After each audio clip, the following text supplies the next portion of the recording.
It's been a long ass time since I did a religious hoedown. Honestly, I thought it might have been an annual Christmas tradition. Stupid naive sod that I was. Anyway, 4 years later I've decided that I've gotten around to doing the second one in the series. For those of you who weren't around 4 years ago, first of all, shame on you guys. Second of all, you might want to know a bit about this format of episode. Basically, I take 4 video games developed by members of, linked to, or sanctioned by a particular religion. There are certain rules that I try to follow when picking these games, but for some religions, pickings are slimmer than others. The gist of it is that I'd like to pick games that I feel can fairly represent a religion in some capacity. Obviously, games that are made to be hateful propaganda or piss off members of that religion aren't going to be considered, nor are games that are really loosely connected. In an ideal situation, it would be a game made about or for that religion, though I'll also accept games that are made in a country that is predominantly that religion, or is a game made about that religion but isn't connected to it in any tangible way, such as making of a profit. The games and religions are as follows: The Shiva, a point-and-click adventure based on Jewish culture; Ramayana, an RTS CRPG game based on Hindu mythology; Badiya, or Badaya, or delete where appropriate, a survival game based on Islamic culture developed in Saudi Arabia; and 5, The Guardians of David, a Bible game based on Christian and Jewish beliefs. I'm gonna call this one the Christian game, though it could fit in both categories to be honest. So let's dive into the world of religion-based video games and enjoy this culture-rich adventure. By that I mean, let's get overwhelmed with bugs and frustrated as hell with bad game design. Let's go!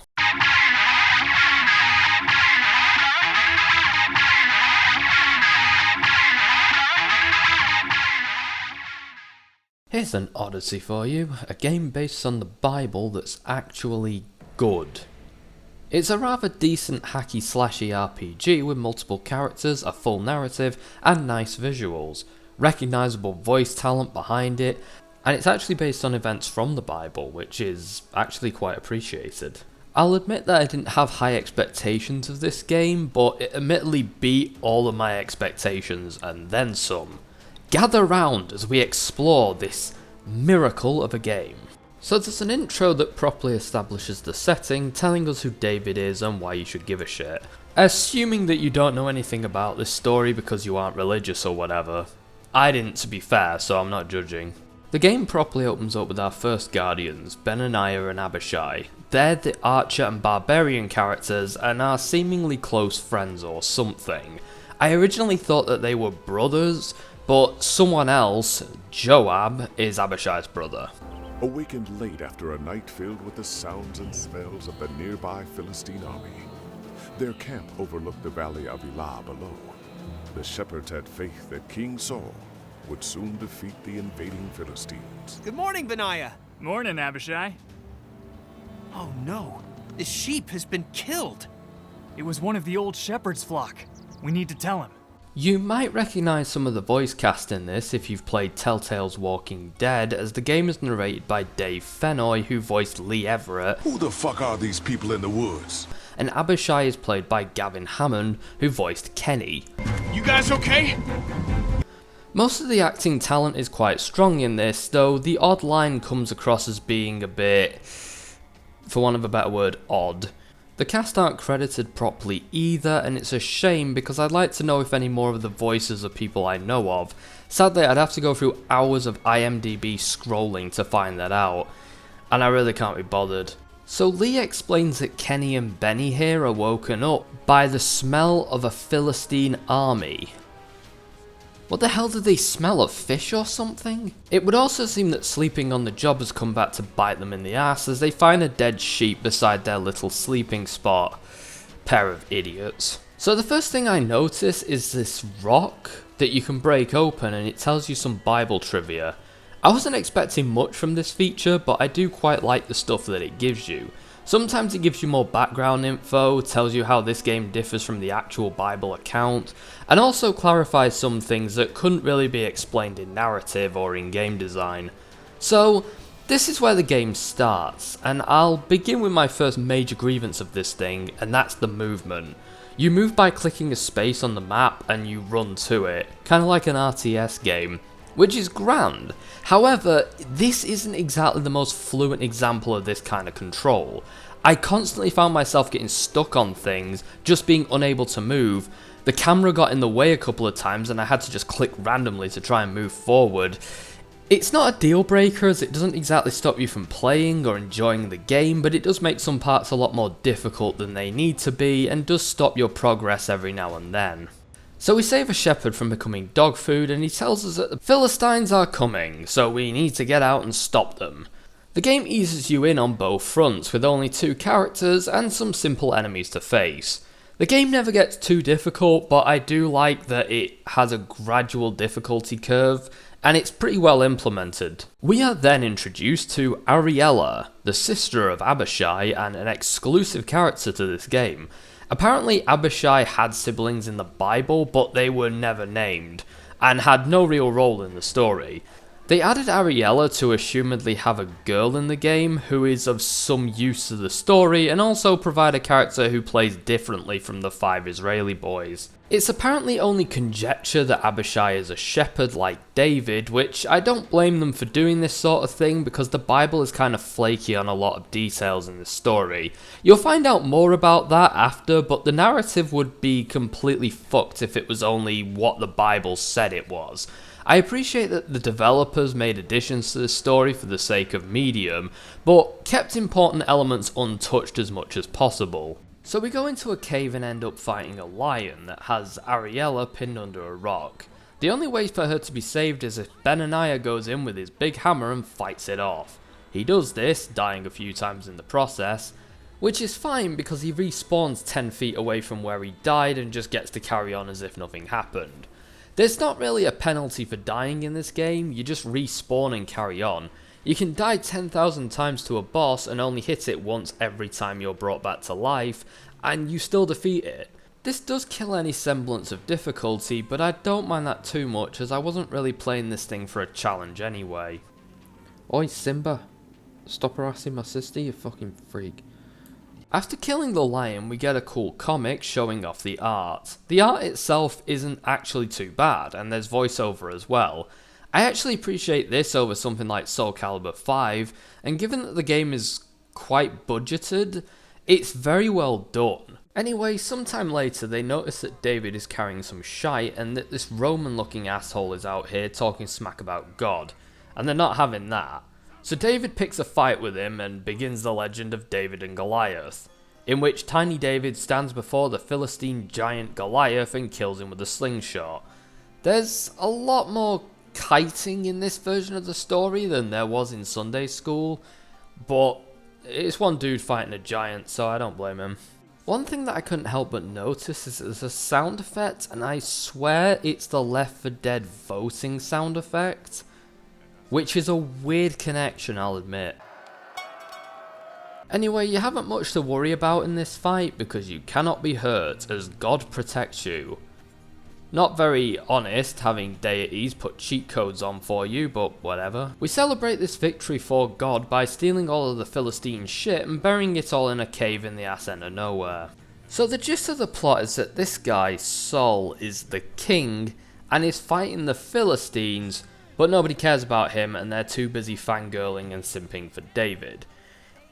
The lore to this is that God anointed Saul to be Israel's king, and had a plan for him to wipe out all their old enemies, but once Saul became king, he just kind of did his own thing. He fought some of the enemies, but kind of dragged his feet in doing it, and didn't listen to God as much, and God sort of fell out with him, and sort of started to look at David like a spurned lover would look at another wife or something like that. Anyway, he takes a lot of convincing from his son to get rid of David. Then he decides that he is indeed the king, then presumably goes to have an angry wank about it. Actually, no, he tries to have King David arrested for being too popular, I guess. Anyway, two of our Israeli boys come to his rescue and offer to murder someone to prevent him from getting arrested. Our heroes. So Sneaky Susan shows up and insists that she can sneak David out of the city, despite the fact that Kenny doesn't want her to help because, well, he's worried for her safety. We then start the game's first stealth mission, and it's... well, the stealth gameplay isn't the strongest that I've played. I'll say that. It's the polar opposite of Ramayama, which... in that game it was impossible, and in this game it's impossibly easy to the point where you cannot fail. If you get spotted, you get chased around and can kill your pursuer, or you can just do what I did and just have a big game of follow the leader going on. Follow the leader, leader, leader, follow the leader. Follow the leader, leader, leader, follow the leader. Follow me! Follow the leader, leader, leader, follow the leader. Follow the leader, leader, leader, follow the leader. Hands up!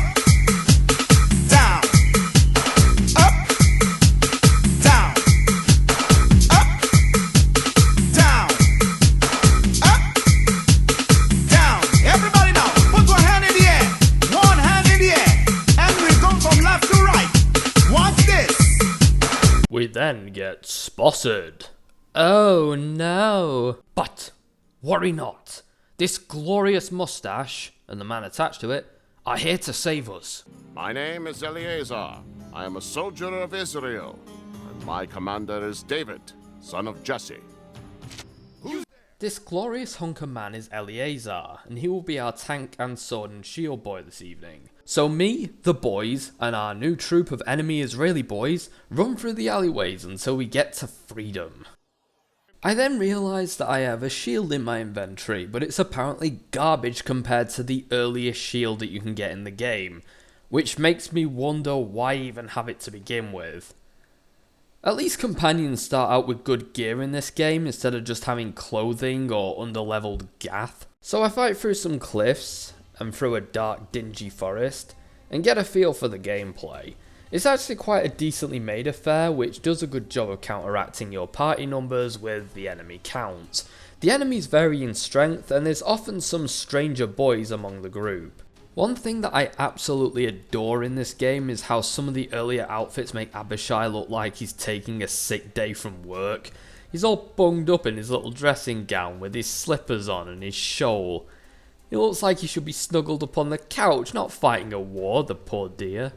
I do like the gear progression in this game. You genuinely get the impression that your arms and armament and armor improve as you go, and you feel like the enemies gradually get more of a bigger deal as well. I think my favourite enemies to fight though are the Amalekites, who have some really cool and edgy gear that mostly revolve around bones and skulls, and I really like their tribal aesthetic. From what I understand, most of this game has made up aesthetics for the characters, because whenever you look up these tribes and civilizations, they all kind of look the same. So I'm really glad that they gave them all that sort of dramatic flair. There are some other enemies that have some fabulous Egyptian-like gear that I also found myself drawn to because of how varied that stuff could get. They have some cool weapons based around animals that I couldn't help but fall in love with. Like this axe is in the shape of an elephant.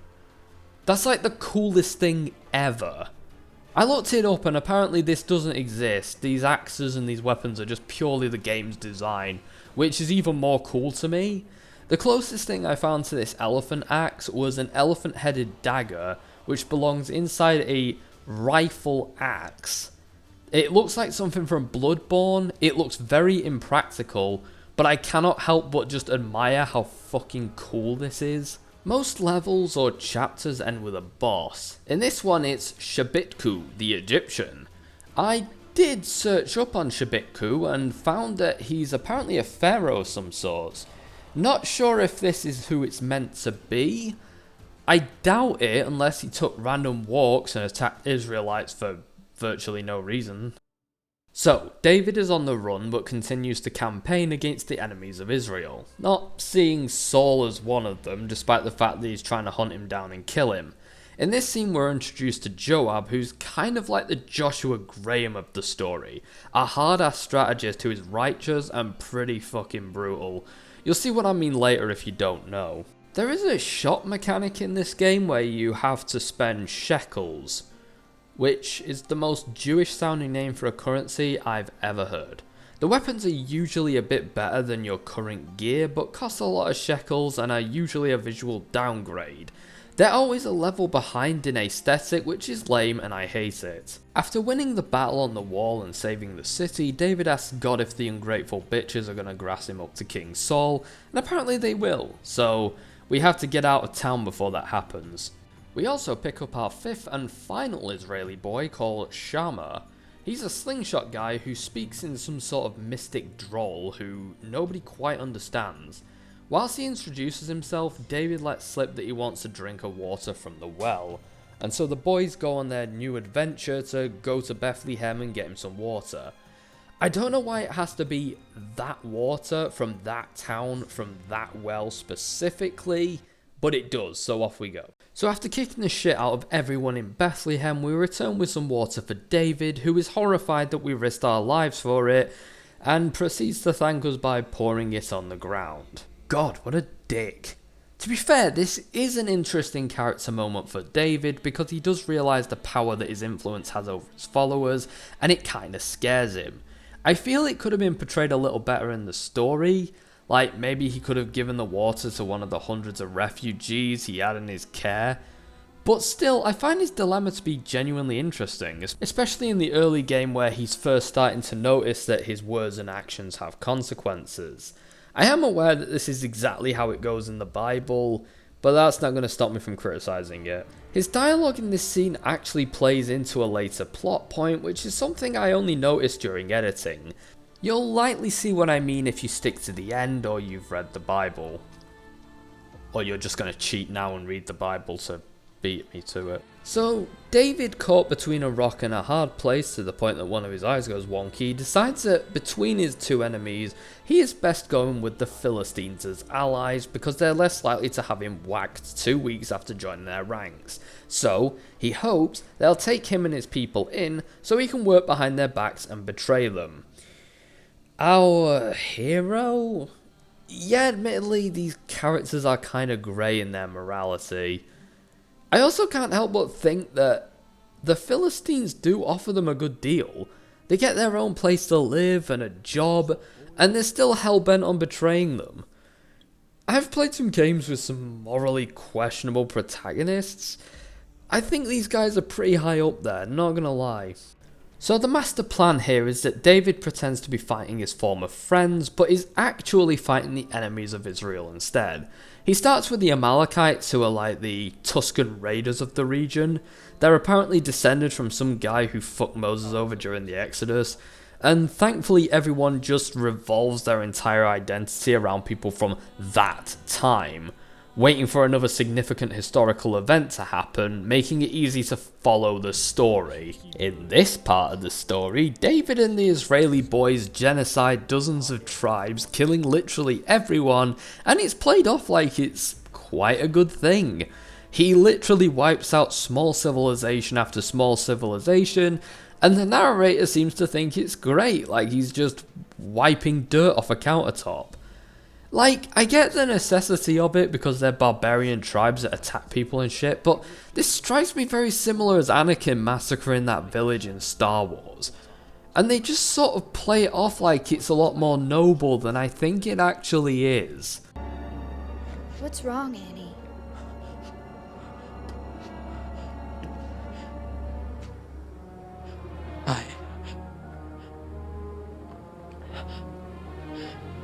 I killed them.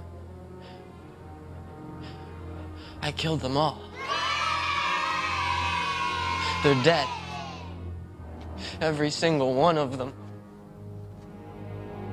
And not just the men, but the women. And the children, too.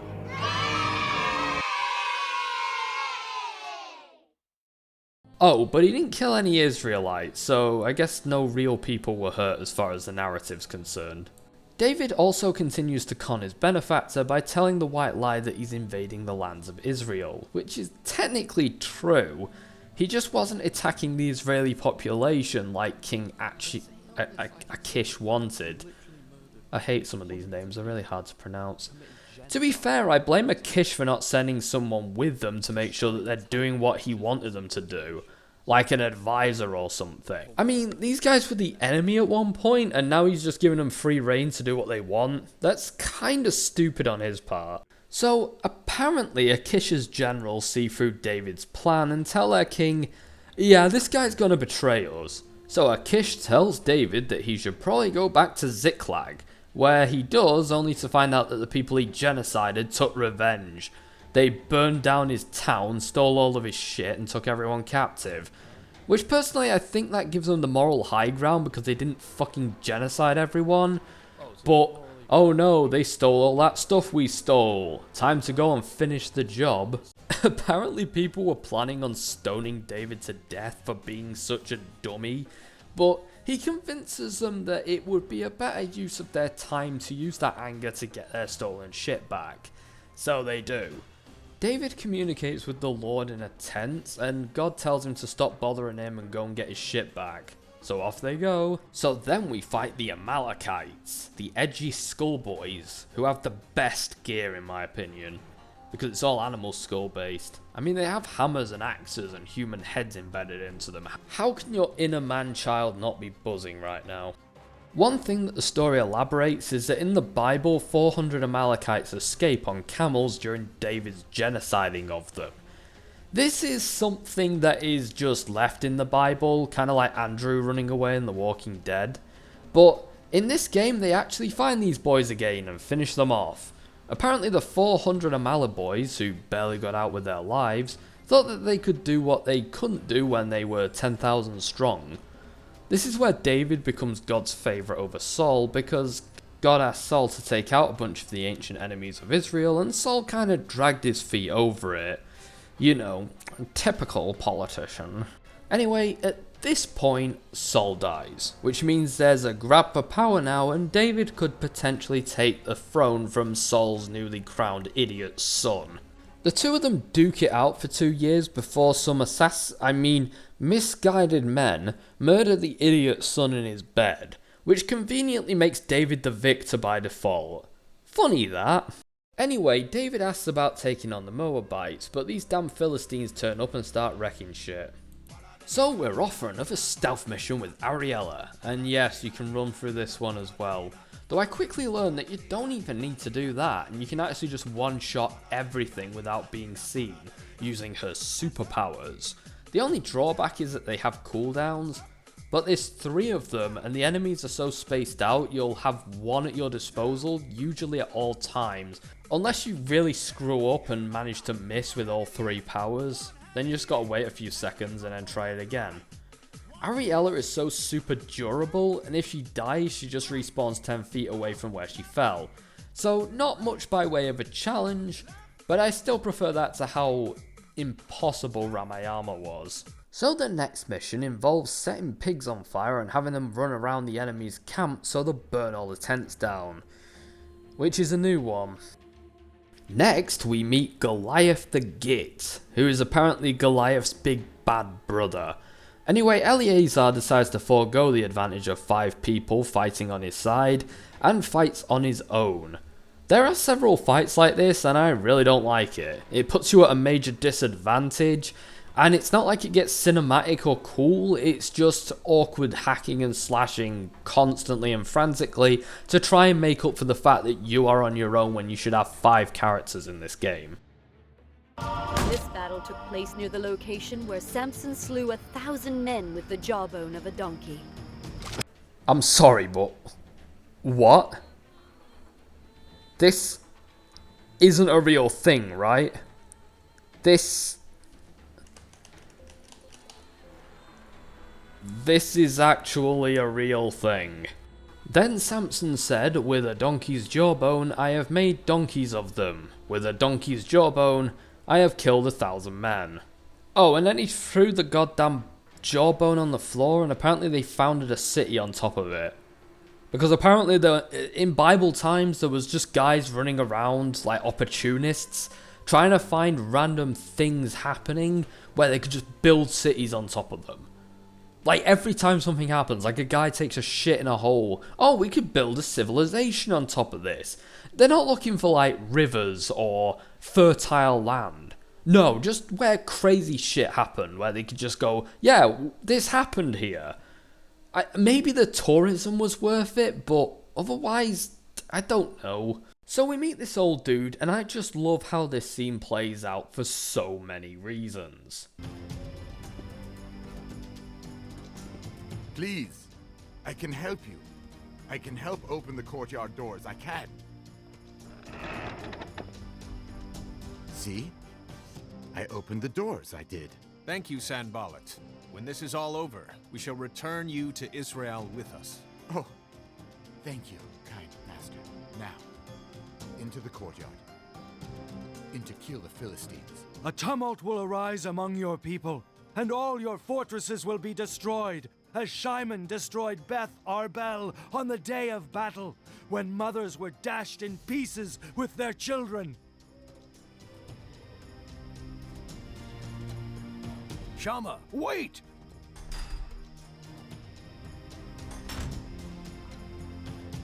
What have you done? No, wait! Please! Have mercy! No! Yes, they fucking murder him on the spot because this St. Patrick's Day dipshit does a Leroy Jenkins and runs straight into the enemy's compound alone. Also, yes, he's fucking dead, by the way. Whilst Dennis the Menace here was slingshotting enemies, the rest of the Israeli boys ganged up on and murdered this old man. I'm not criticising, by the way, I think it's fucking glorious. Anyway, we fight this giant dude who lamps David around the head, so Kenny from The Walking Dead has his turn in a one-on-one fight. This'll go well. This fight is the most annoying for me because I could only really land an attack or two before I got completely thrashed. Admittedly, it wasn't until this point that I started to take advantage of the upgrading elements, though also admittedly, I didn't need them before or after this fight, so nobody can blame me too much, right? There's abilities that you can pick and you can upgrade them, which is pretty cool but kind of redundant. Your attacks are actually quite powerful to begin with, and you can more or less clear the game without touching any of this aspect. So after 20 minutes, I defeated the giant Godfrey and took his stuff. Yay! Here's the part where the Amalekites, 400 of them, come back for another fight. This part was not actually in the Bible and is a kind of filler plot to add closure to these enemies. I'm perfectly happy with this. Gives me a chance to get more of their cool gear. They're probably my favourite enemies in general as well, which I quite like. So then we fight a big hammer man with a yellow skull on his hammer. This is one of those dumb fights where we have to 1v1 someone rather than fight them as a team of 5. You can't really say it's unfair odds when your opponent is 15 foot tall and can destroy mountains with a single swing of his axe, but whatever. So by this point the game is starting to have a bit of a pattern. You scout, invade, and settle old scores with the Jewish people. I have to admit the game getting this repetitive in the final act kind of bogs it down for me, and I found my motivation weakening with each chapter. There was always another goddamn tribe or civilization that required us to fight a similar battle, and I couldn't help but think that this game could have handled being half as long, and it wouldn't really have lost much. But maybe that's just me. It really comes down to this age-old question that I once heard. Would you rather have a day with Jessica Alba or a year with Katie Hopkins? In my view, a short but sweet story / game is better than a long-ass thing. Bearing in mind at some point in the game, about halfway through, I saw how long I had to go and almost considered giving up because of how much I'd have to get through to get to this point in the game. And I'm not actually near the end yet, there's still a fair few chapters to go. It's very, very long for what it is.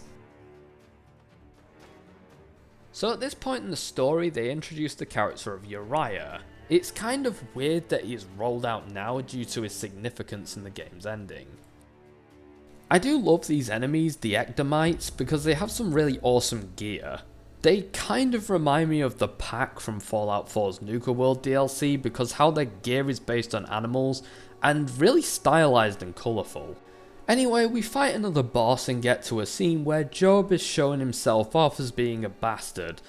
This does play later on, but it's never really treated as being that bad of a thing.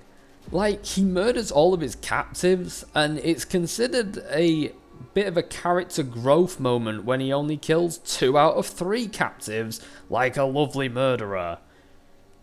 Like, everybody in this game is a genocidal nutjob. So the following chapters have David take revenge on the Moabites, who royally fucked David up in the past, and some other shit happens. Whilst I do enjoy this game overall, I feel like the game definitely drags here due to how repetitive things are, and how I kinda struggle to see the significance of some bits until they've happened.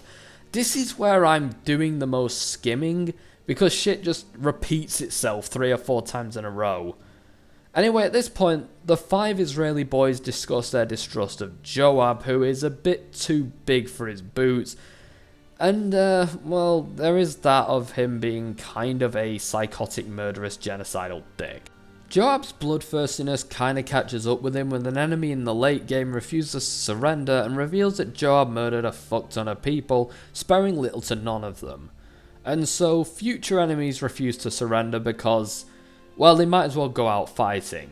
This actually cements their distrust of Joab for obvious reasons. We then have to save a village, and the only one that can save it? Uriah. Yeah, that guy with the spear who we barely remember is going to save the day by doing a solo mission. The game's little Bible fact stones infer what is going to happen to Uriah, but admittedly they don't give away his ending plot point, which is actually quite appreciated. So this part of the story begins in a weird ass way, but you start to get it as the chapter progresses. Halfway through business as usual, we are approached by Ariella, who informs the Israeli boys that David has apparently been shagging Uriah's wife for the best part of, well, the past few years, and that he has accidentally knocked her up whilst cuckolding him. So Uriah's ever-loving and loyal wife suggests that David just gets Uriah killed in battle to cover up for the fact that he is now daddy to Uriah's wife's baby. Ariella intercepts an order delivered by Joab to more or less send Uriah into the thick of it by himself so he'll get killed. He's to send Uriah into the thick of the battle and then just pull out and leave him to die. You know, like David probably should have pulled out so that none of this happened. So the Israeli boys commence Operation Save Uriah, but that ends about as well as you'd expect, and he ends up dying anyway. It's kind of depressing since he lies in the dirt begging his king for forgiveness because he failed him. That's like really fucking depressing.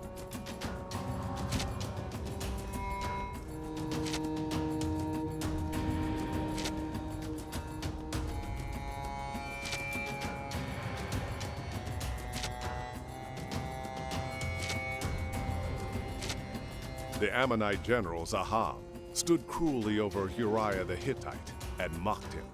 You should have run back to your beggar king with the rest of your men, Israelite. But I am glad you remain. I enjoy killing dogs like you.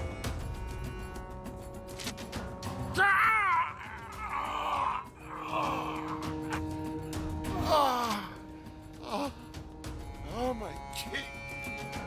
I have failed you!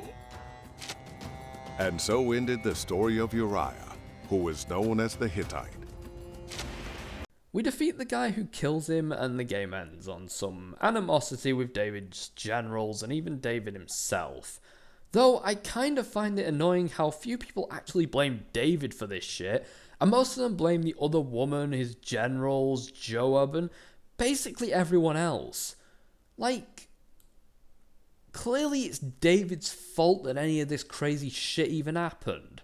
Even God agrees with me and decides to punish David, though he decides to make David's child die after a week instead of, I don't know, killing David or turning his dick green or something. That might have actually fit the crime, but apparently no, we gotta murder the innocent baby instead. David is pretty torn up over his kid dying for like a week, then he just forgets about it and moves on like nothing happened. To think that Jesus descends from this guy, fucking hell. The Israeli boys get a nice holiday, which they get to spend with their wives and kids. As they should, since they did most of, if not all, of the heavy lifting in this game. And the story ends on a high note. Except for Eleazar finding out that one of his kids suspiciously has David's eyes. I am going to kill him! Five Guardians of David is probably the best Bible game I've ever played. It's exceedingly competent in its execution, enjoyable to play, pleasant to look at, and it actually tells a basic story in a brilliant way. The game clearly plays to its own strengths and has invested money in the right areas, such as voice talent and artwork. It also has some very well implemented soundtrack which fits well for the setting. Honestly, I'd say that this game's two glaring issues are the movement controls and its somewhat monotonous late game. In spite of the few flaws that I can find, it's very well crafted and has had a lot of love and attention put into it, and I'd highly recommend it for fans of the genre, or people who are looking for a good gaming experience based on the Bible. Sadly, this game being so good does mean that I have to hold it up to the Shiva, which is going to be hard, because I like both of these games a lot. I guess I've got some thinking to do.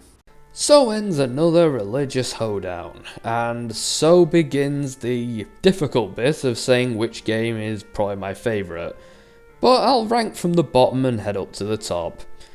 To no one's surprise, my least favourite game of this list was Ramayana. It was a poorly executed, sloppy mess that really did need more time, effort, and investment in order to make it good. The fact that this isn't even in early access and hasn't been touched in years really just says to me that someone was expecting this to have a much bigger impact than it did, and when no one really cared about it, they were just like, yeah, we'll just carry on like, nothing happened and carry on with our lives and just hope that everyone forgets about this game. Well, I unfortunately didn't. It's followed up by Badiah, it's followed up by the Islamic game, which is actually much better than its developer's predecessor, but it isn't that good as a game. It's decently crafted at least, there's a solid base here, but honestly I wouldn't even call this a game. It's more like a tech demo showing you what they could do with the resources at hand. And to tell the truth, judging off what they have so far, they haven't got much to offer. The actual quests are just busy work that just look depressing to indulge in, and nothing about this game's actual premise beyond its setting really intrigues me. It looks like the kind of game where you'd play it just to mess around and then probably forget about it after you've kind of exhausted all your options. Now, this is the difficult bit. Do I say that the Shiva, which is short and quite cryptic, is better than Five Guardians of David? In truth, I'd say that this is really close with me, but I feel like the Shiva is a much more important game to me. Like, I feel like this was a really special adventure, it was really unique, and whilst Five Guardians of David is great, I feel like the Shiva covers something and covers areas and gave me characters and memes that I just don't think I'm going to forget anytime soon. I love the Shiva, and I actually look forward to playing another version of it that I found, because the version that I played is apparently a remaster and the original is available online. Five Guardians of David is by no means a bad game. In fact, I genuinely had to think about whether or not it was better than the Shiva, and I think, like, on a mechanical level it kind of is, but then on other levels I kind of like the Shiva more.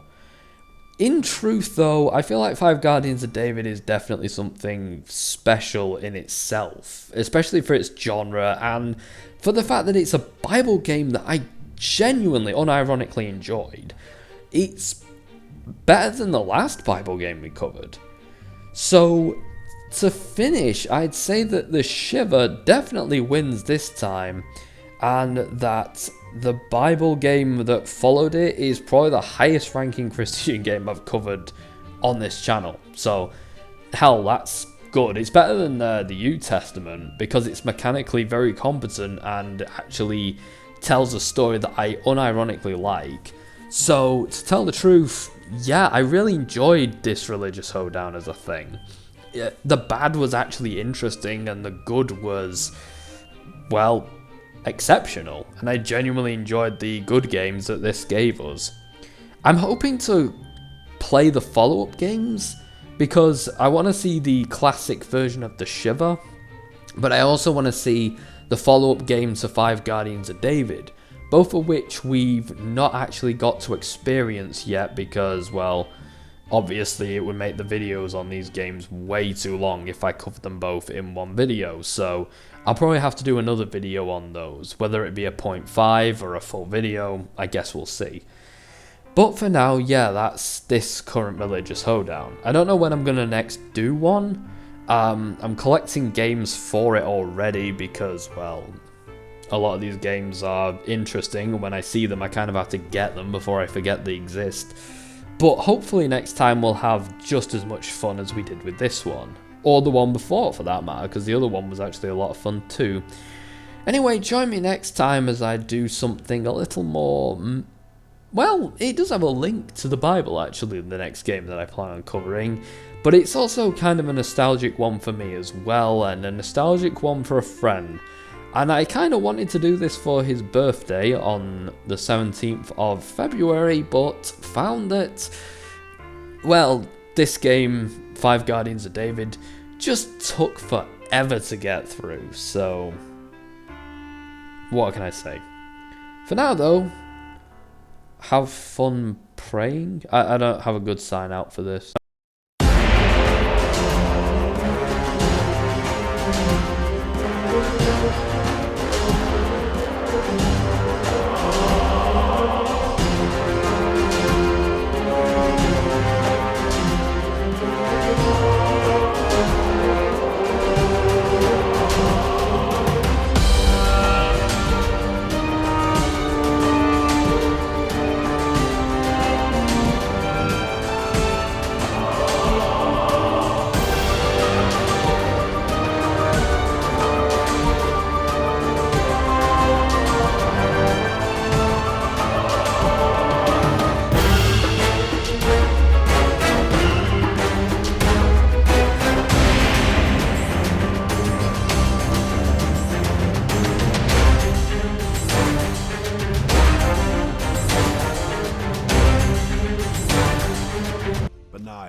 Bring me that man's head.